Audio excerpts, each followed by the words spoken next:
ლუდის მომხმარებლის შეკითხვა უნდა დავსვა. სულ ამბობენ ხოლმე, რომ რაღაცა ლუდი რო გამოვიღაცას რომ მოეწონება, მალე გააფუჭებენო.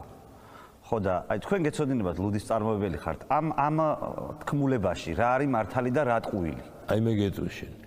ერთი წელიწადი თუ კარგად გააკეთე, არაფერი არ აურიე, აი რაც კეთდება რა. ერთი წელიწადი, აი თუ გინდა აი მოგიწან ეგეთ ლუდს, აი როდესაც ვაკეთებდი მე რა. და ერთი წელი არაფერი არ ჭირდება. აი ვითომ გუშინ გაგიკეთეს. მაგრამ თუ არ გააკეთე ნორმალურად, ერთი თვის მე რაღაცა ნუ წამოვა რაღაცები, რაღაცა ამჟავდება და რაღაცა.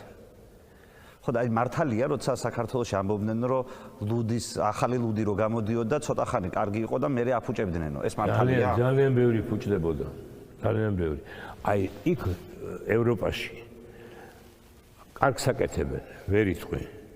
მაგრამ იმათი არ ფუჭდება, მაგრამ ერთი თვე რო დევს, გამოდიან და აქეთ უშვებენ.